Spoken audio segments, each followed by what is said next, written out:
Thank you, friend. Shabbat Shalom. As I mentioned last time, we have begun the countdown to the High Holy Days in the festival-less month of Elul, the month of introspection and reconciliation, the month in which we prepare ourselves for the 10 days of judgment. And as a reminder, here are the key things you may want to consider during not just this month, but friends, these are things to keep in mind in how to live your lives year-round. Take stock of yourself. Examine your past behavior and see what mistakes you might have committed, and think about how you can be a better person in the year ahead. You may want to make a list of changes you'd like to see you inculcate, and think about how you can concretely begin to implement them. Like a New Year's resolution, when you swear you'll get in better shape and lose weight and you join a gym. Examine your relationships. This is the period traditionally when we resolve past relationships and ask forgiveness for any wrongdoings. It's also a great time to begin working on building new relationships with the people in your life. You may want to make a list of the relationships you would like to improve, and again, think of concrete ways you can begin to implement those changes. I think Bob Dylan put it great in Saving Grace. If you find it in your heart, can I be forgiven?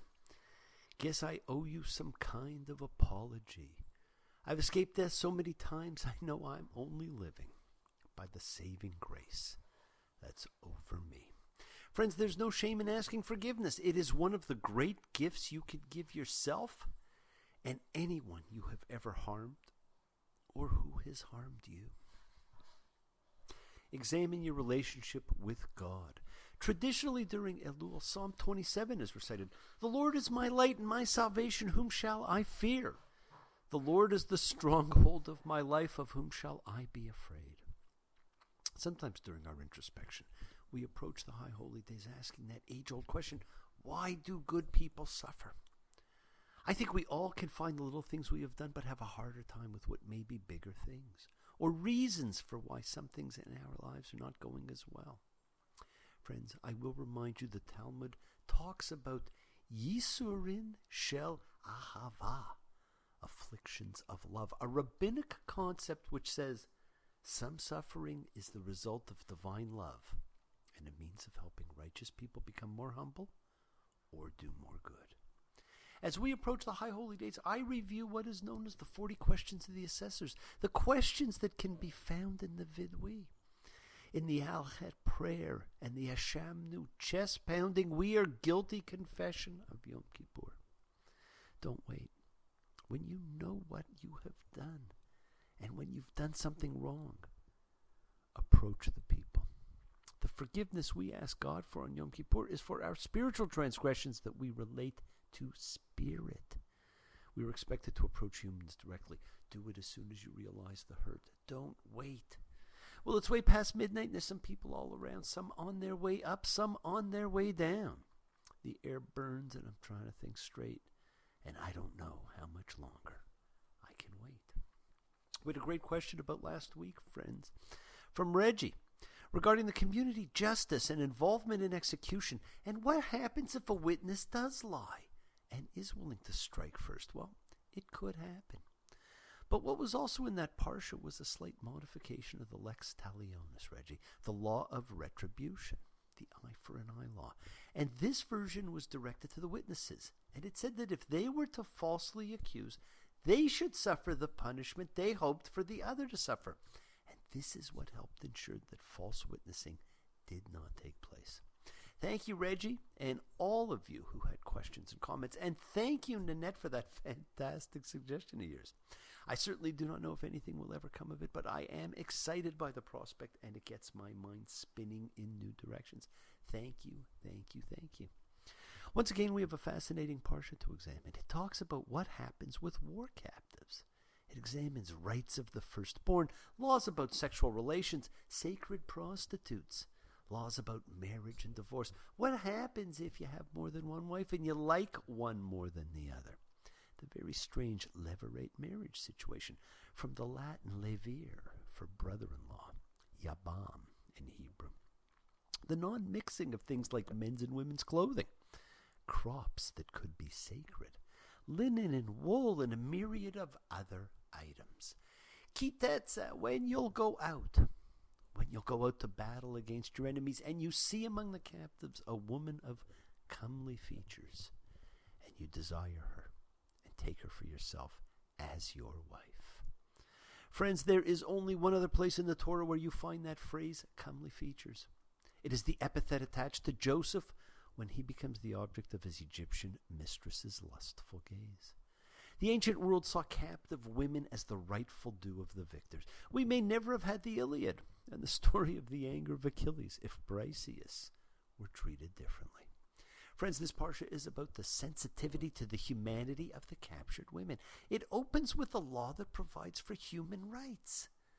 These captives are to be allowed to mourn the loss of their own families, and so a set period is instituted to allow their mourning for 30 days, the biblical standard period of mourning. And the soldier is not permitted to rape her, and she has full rights of divorce. Even after you marry the woman, you are considered to have abused her. And the word used is hina, the same word as for afflict, degrade, and for rape. And it reminds us of the Egyptians letting Israel go. You see, Israel celebrates its own release and learns to have compassion for others. It's like a future projection of morals. This was extremely unusual in this world. You would think that we could only have moved forward from there. As George Harrison said, try to realize it's all within yourself. No one else can make you change. And to see you're really only very small and life flows on within you and without you. And friends, if you don't want her anymore, you must let her go. You cannot sell her. You cannot get profit for her because you degraded her. And when a man has two wives, and one is loved and one is hated, and the hated one has a son first, note the word is son, not child. That son comes first and gets a double share. It's the law of firstborns. And friends, it is interesting because this law was not followed by any of the patriarchs. Not by Abraham with Ishmael and Isaac. Not by Isaac with Esau and Jacob. And not by Jacob with Reuben. And you better watch it, kids. If you are rebellious, not listening to dad and mom, you are to be taken and stoned. Not in a good way. And I'm not sure at what point the parents throw their hands up and say he doesn't listen. But rabbis were sufficiently uncomfortable with this, and so it virtually was outlawed in the Babylonian Talmud. This is another parsha, friends, with a disjointed series of laws, as you can see. And I will remind you again, Deuteronomy is different. It is the Reader's Digest of all the laws in the other books, only with differences. Enough differences you can't always be sure which one to follow. But also some with expanded explanation. And even though it is somewhat disjointed, there is an overriding theme in this parsha, and it is the one we opened with, human rights and dignity. Now, Deuteronomy 22 is all about caring for your neighbor's property, which fits right in. And it basically outlaws our modern philosophy of finders keepers, losers weepers. Remember that? And then goes on to the strange lists of mixing of things. It begins, there shall not be a man's item on a woman. It is considered abhorrent to God. Friends, is this just about cross-dressing? Many consider this the anti-cross-dressing section of the Torah. But what about tefillin or kippahs or talit? All of these are taken to be traditional men's spiritual accoutrements. But we have all seen women wearing them now. Well, believe it or not, it could have to do with an ancient Hittite text, which prescribed cross-dressing as the first stage in a cure for impotence. And so this section could have been put in to distance the Israelites from pagan ritual. Oh, to have access to Mr. Peabody's Wayback Machine, the things we could see. Friends, the Torah is fantastic with all the stories and rituals and its embedded command to examine it freshly in each generation. Sometimes our growing knowledge of history allows us to break through the illusions of truth and see another perspective of why some things are what they are. This same section goes on again to ban taking a mother together with the children, and we've talked about how this may very well be about the violation of the order of nature and destruction of life and inability of a race to reproduce. A far cry from just the mixing of milk and meat. And we are told not to mix certain seeds in vineyards because it makes them holy, and holy is forbidden, even though we were also told that all the people are holy. Some mixtures are divine, and not allowed for everyone. And there's a further list of things not allowed to be together, such as plowing with ox and ass. And I get that. They're not quite the same type of animal. Or wearing wool and linen, which some believe is because that was priestly garb. And Deuteronomy 22:12 is taken to be a repeat of Numbers 15:38. You shall make yourself tassels on the four corners of your garment. Except here the word is gedelim, tassels.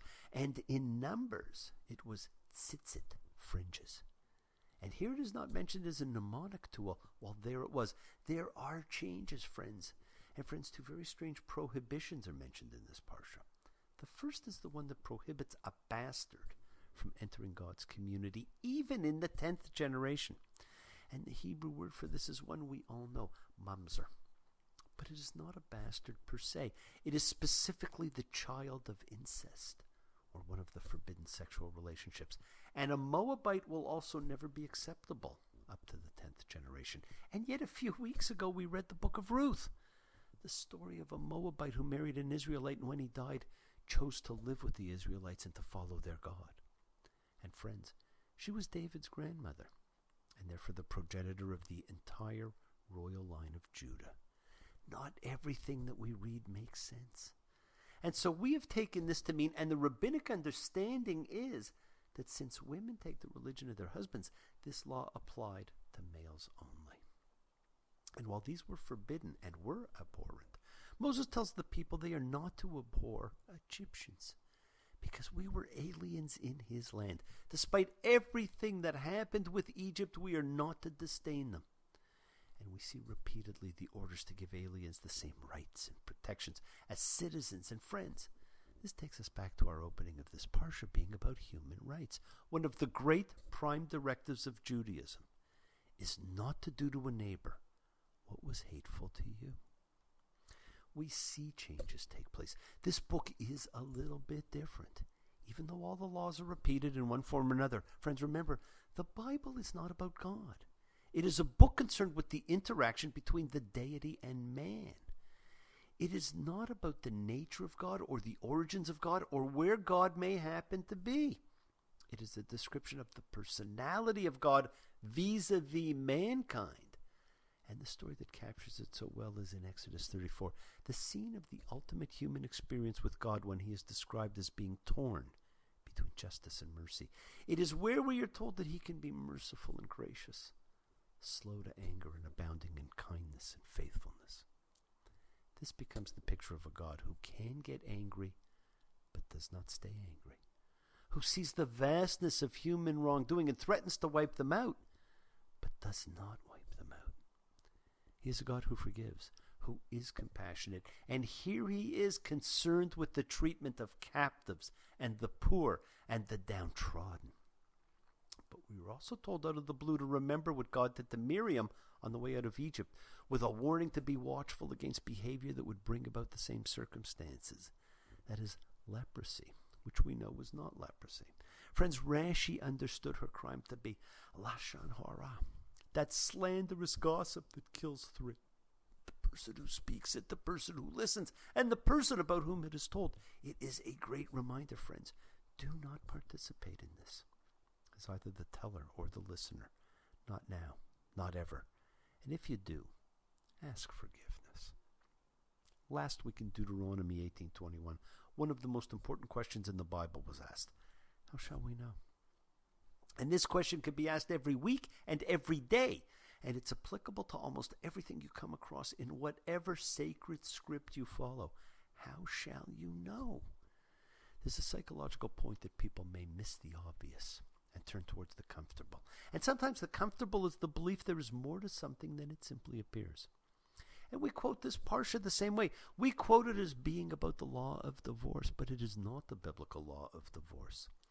The absence of marriage and divorce procedures is used as proof that there was an oral law given along with the written law.